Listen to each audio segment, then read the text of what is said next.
So Shep, you helped launch the Celebrity Chef category on the Food Network.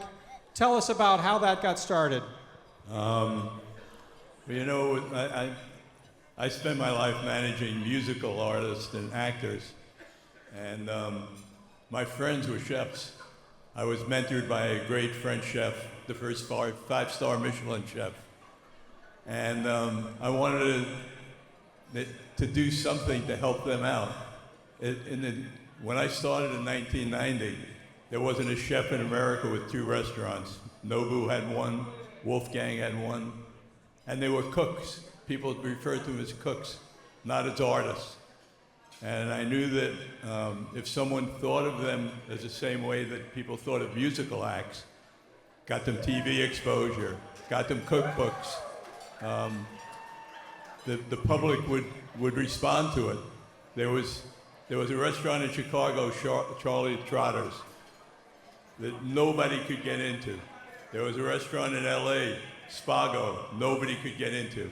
If you had money, you could get into you could buy a ticket at the 50-yard line for the Super Bowl. You could get a front row ticket in Broadway. But it didn't matter how much money you had, you couldn't get into Charlie Trotter's.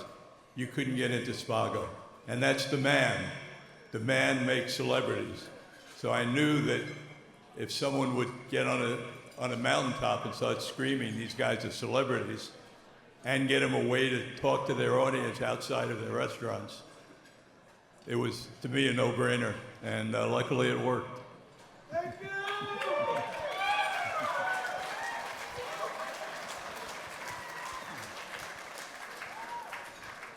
You came here 50 years ago to Maui, Shep, and tell us about your leaving LA and coming here. What did you think? And Maui was a very different place 50 years ago. Tell us what you thought of Maui. When I first came to Maui, I lived in LA and Maui. And the culinary scene was very, very limited. There was very few chefs who dealt with the farmers, who dealt with local produce. It was much more hotel dining, which at that time wasn't very sophisticated. It wasn't until really the 90s that they developed a community, and still a small community.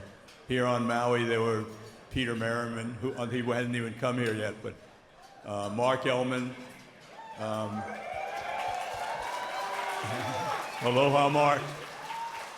He's up there looking at us. Peter. And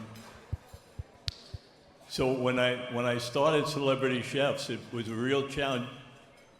We used to all have dinner and cook together, Peter, Sam Choi, Roy Yamaguchi. And it was really hard for me to figure out how do I make them celebrities from Maui. And I had 2 of my clients had started food movements. Roger Berger had started Nouveau Cuisine, and Dean Fearing had started Southwest Cuisine. So they both came out and lectured the guys on how they started a cuisine. And it was a relationship with farmers. So Hawaiian Regional Cuisine got born out of that. And we got support from the Maui Visitors Bureau, who really helped us.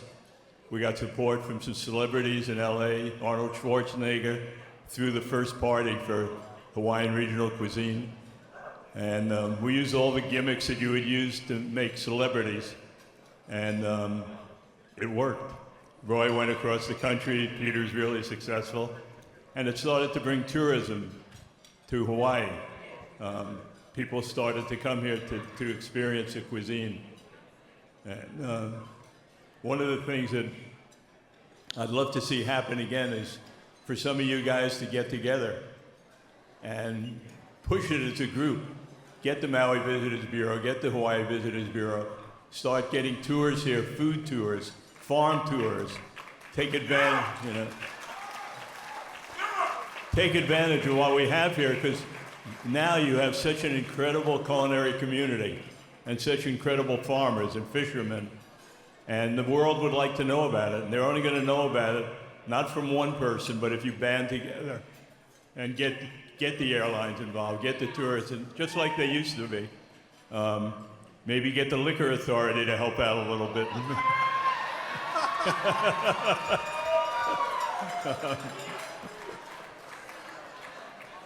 So I'd love to see that happen. Maybe it's Maui Nō Ka magazine that spearheads it. But I think one of the things that all of us who started Hawaiian Regional Cuisine were sort of sad about is that we let it just dissipate. We haven't really pursued, we never brought new members in. So whether it's using that name, using another name, get together, guys, and let the world know how beautiful this place is. You know.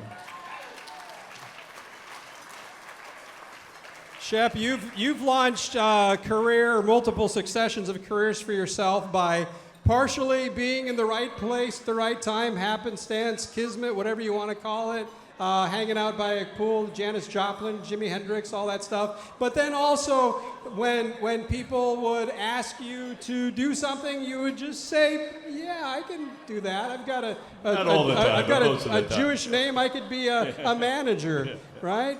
What advice would you give to those who are got their head down, they're working hard, they're trying to do it, and it's hard business? What advice and inspiration would you give them? The advice for me, it's hard to give any one person advice, but I think banding together and getting Maui Visitors Bureau to back you.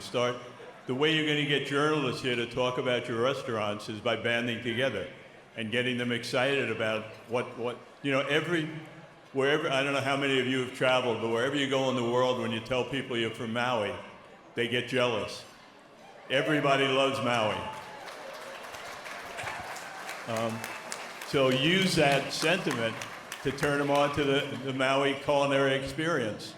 And not just, not do it one restaurant by restaurant, but as a group. And bring people in for tours, bring people in for farm tours.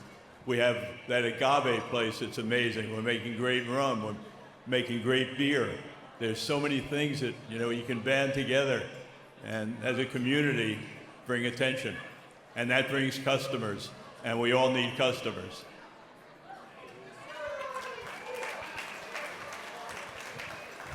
This is a personal question, Shep. We all change. We all hopefully progress through life. We move along.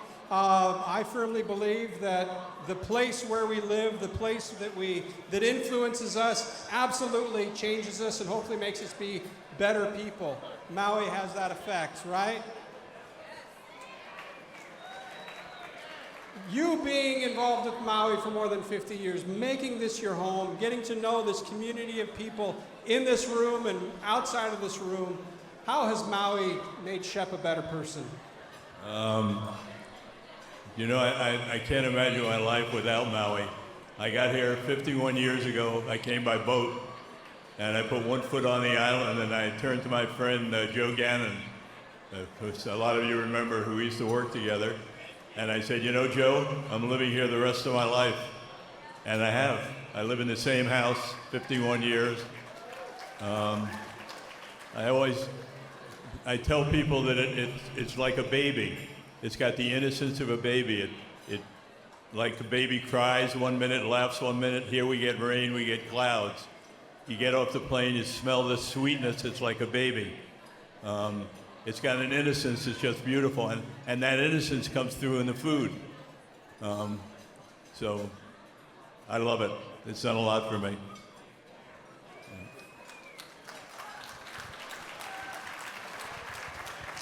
Thank you.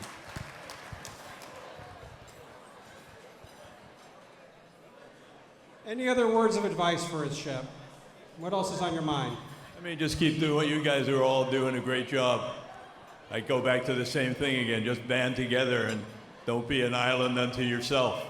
Band together, and in numbers there's power.